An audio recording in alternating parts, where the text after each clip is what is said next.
Hello les amis, bienvenue dans cette vidéo, c'est Théo et aujourd'hui on va parler de vision. Vision, est-ce que tu vois clair ou non? Est-ce que tu es conscient que tu as la capacité de matérialiser tes rêves à travers ta vision pour l'inscrire dans la matière? Donc on va faire vraiment cette descente. C'est vraiment aujourd'hui j'ai vraiment envie de te faire descendre ta vision à travers un écosystème, des activités que tu fais au quotidien pour avoir un positionnement clair aussi, un positionnement clair, tu vois, et que ça se matérialise dans la vie sous forme voilà, de valeurs éventuellement, mais aussi surtout sous forme d'engagement. Ta vision, elle va se clarifier le moment où tu vas aller rencontrer ton esprit subconscient et que tu vas aller le nourrir finalement de tout ce qui te fait vibrer.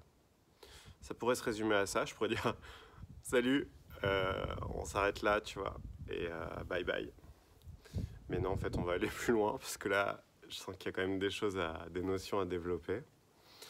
Ta vision, si tu veux, elle doit inclure ton âme. Elle doit inclure la puissance de ton subconscient.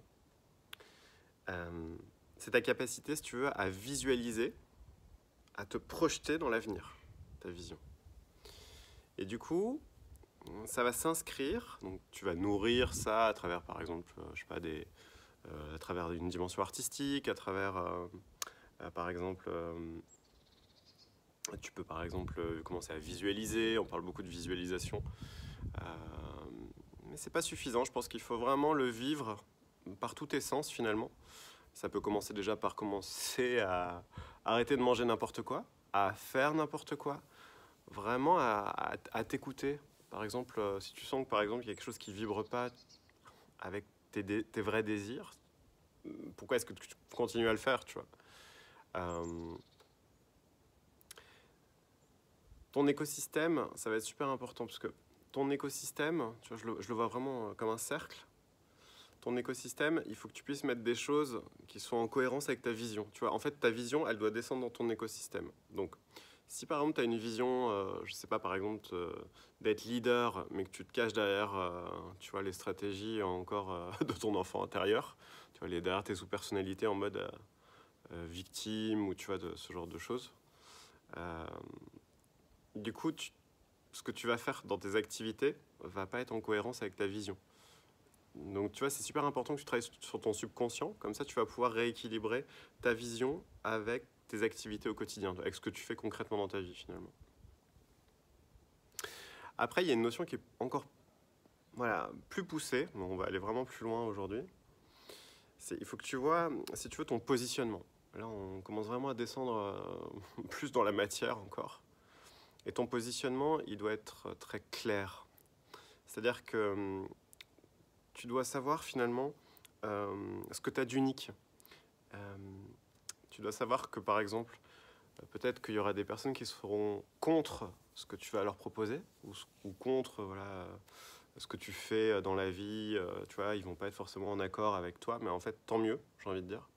Parce que le but, c'est d'aller vers le but d'un humain, selon moi, le but d'une évolution finalement humaine, c'est vraiment de s'individualiser. Non pas de se couper de la planète entière et de vivre sur une île. Ça pourrait être sympa, mais en fait, en ce moment, de toute façon, on y est un peu obligé avec le confinement. Et en même temps, non, parce que si tu veux, c'est vraiment aller se rencontrer ton être. Tu peux l'appeler ton âme, tu peux l'appeler ce que tu veux en fait. Enfin, en tout cas, ton identité spirituelle. J'aime bien ce terme-là. Vraiment ton identité spirituelle, d'aller la rencontrer. Et à partir de là, ton positionnement va être beaucoup plus clair. Donc du coup, tu vas pouvoir définir, si tu es entrepreneur par exemple, des offres uniques, des offres avec une valeur ajoutée, vraiment quelque chose où tu vas absolument te démarquer. Par exemple, au début, si tu veux, par exemple, si je reparle de moi, par exemple, dans le passé, il y a à peu près 5-6 ans, tu vois, je faisais de l'astrologie.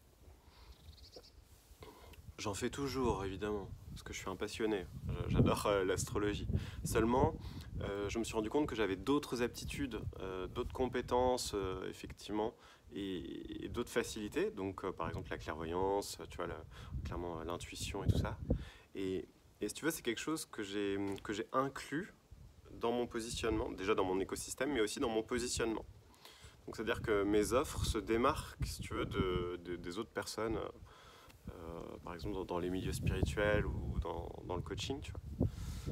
Et donc, du coup, je t'invite vraiment à regarder aussi qu'est-ce qui fait que dans tes offres, par exemple si tu es entrepreneur ou même si tu es salarié et que tu as une deuxième activité, par exemple, une activité passion, qu'est-ce qui fait que dans tes offres, il y a quelque chose qui n'est pas clair dans la façon de le marketer, dans le marketing, par exemple. C'est important que tu puisses être au clair avec justement ça, comme si finalement pour toi ça devient évident que finalement tu te dois de la vendre en fait ton offre, tu te dois de la diffuser, tu te dois c'est comme une conséquence logique. Tu vois, au début par exemple quand j'avais un blog, le blog Starseed Astro, je cherchais pas absolument, tu vois, à vendre des consultations, je m'en foutais un peu en fait. Je me suis rendu compte que finalement ça se faisait naturellement, tu vois, je mettais des choses en place et ça se faisait vraiment naturellement, tu vois, les gens venaient vers moi et tout ça. Et moi aussi j'allais vers les gens, tu vois, ça faisait vraiment le côté réseau et tout ça, c'était vraiment génial. Et je me suis rendu compte que finalement, tu vois, après j'ai pu faire des suivis, et puis j'ai pu encore aller plus loin, j'ai pu encore conceptualiser, si tu veux, mon accompagnement avec toute une notion holistique, donc avec un point de départ, tu vois, vraiment sur l'individualité, puis il y a vraiment une phase de transformation, une phase voilà, vraiment entrepreneuriale aussi, par exemple dans Renaissance, tu vois, tu trouves vraiment la partie entrepreneuriale, comment tu définis tes offres, comment tu te positionnes, comment tu définis tes offres.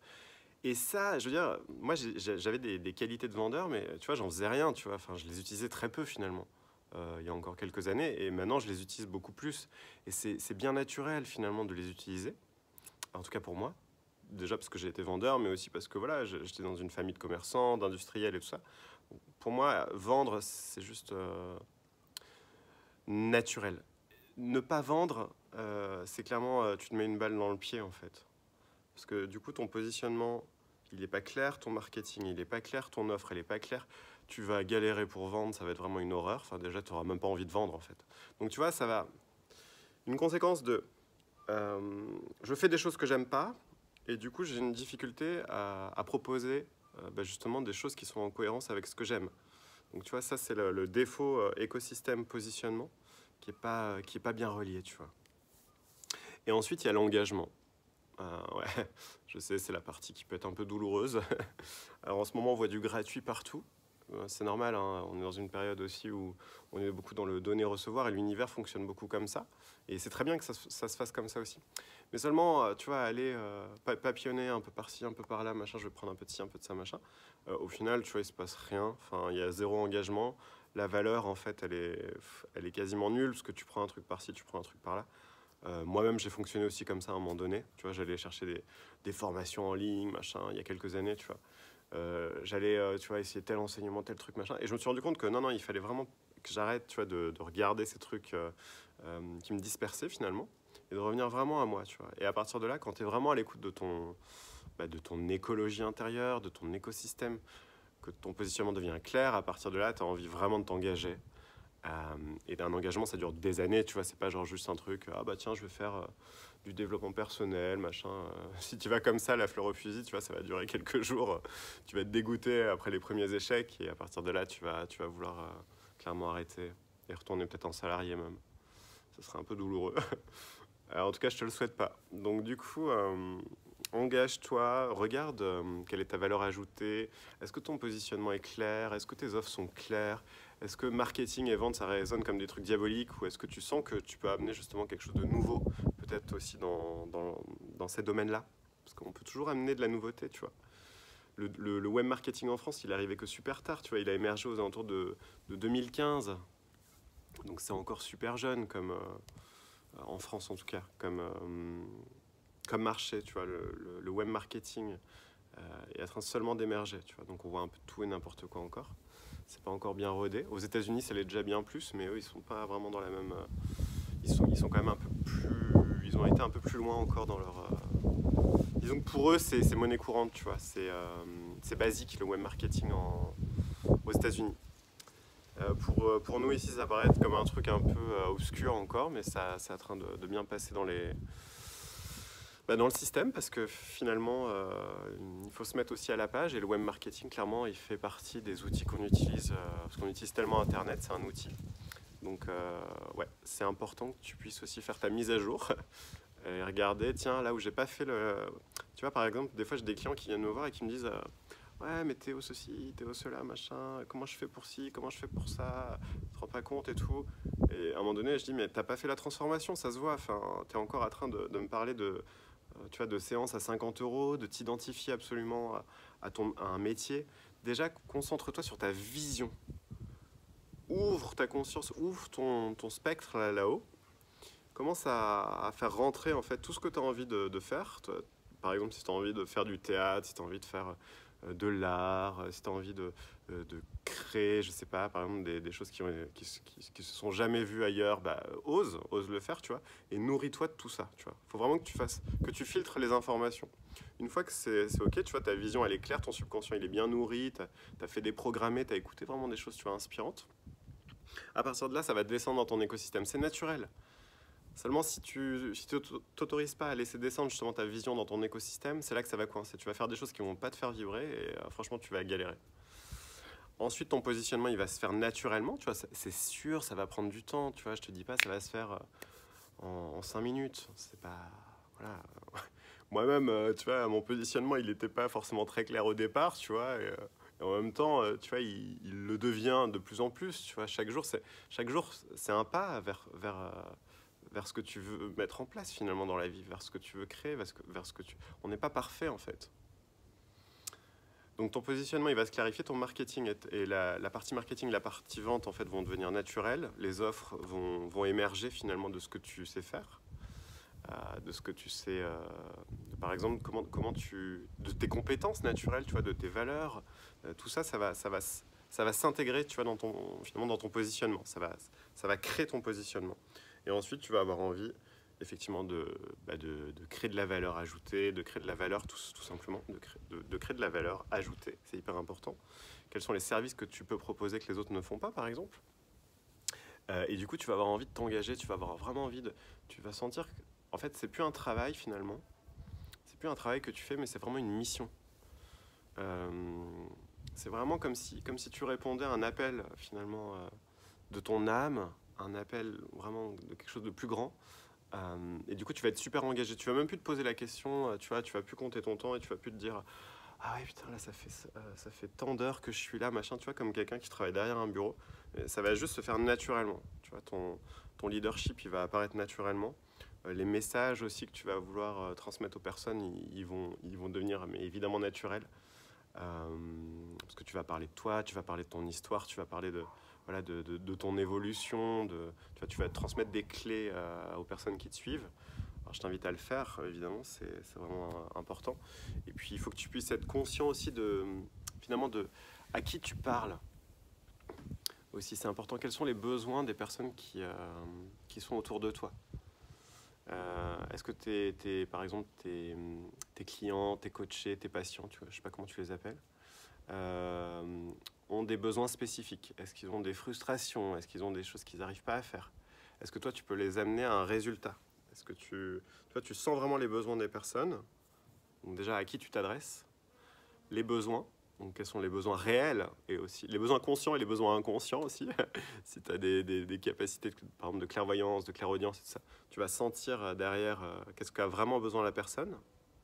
Derrière, tu vois, derrière, on va dire, sa levée de bouclier, je veux pas, tu vois, parce que c'est souvent ça, en fait, en développement personnel, par exemple, ou même dans la vie en général. Parce qu'il y a des stratégies de défense, c'est pour ça, des levées de bouclier, j'appelle ça. Donc tu vas capter les besoins conscients et les besoins inconscients, tu vois. Souvent, on voit dans la vente, par exemple, une personne, elle vient pour acheter un sous-vêtement, elle va repartir avec une cravate, tu vois, ou inversement. Par exemple, une personne, elle veut tel truc, mais en fait, c'est pas ça qui est adapté pour elle, c'est autre chose, parce qu'inconsciemment, elle cherche finalement autre chose. Donc voilà, c'est vraiment mes conseils aujourd'hui pour toi. Donc, on appelle ça un manifeste. Un manifeste, c'est vraiment, ça s'inscrit sur vision, écosystème. Donc, vision, comment je me projette sur 5 ans. écosystème toutes tes activités que tu fais au quotidien. Donc avec qui tu es, ce que tu fais concrètement. Vraiment ton écosystème, tu peux le voir même de manière vraiment large. En tout cas, c'est ce que tu vas faire de manière régulière, récurrente. Ton positionnement, donc ça c'est vraiment si tu es entrepreneur évidemment, hein. Si tu n'es pas entrepreneur, bah voilà. Bon, en tout cas, pour moi c'est une suite logique. C'est pas grave si tu n'es pas entrepreneur, tu peux avoir une passion et ça peut quand même, tu vois, être intéressant d'en faire profiter les autres et donc du coup de donner de la valeur aux autres et de donner de la valeur aussi à toi-même, tu vois.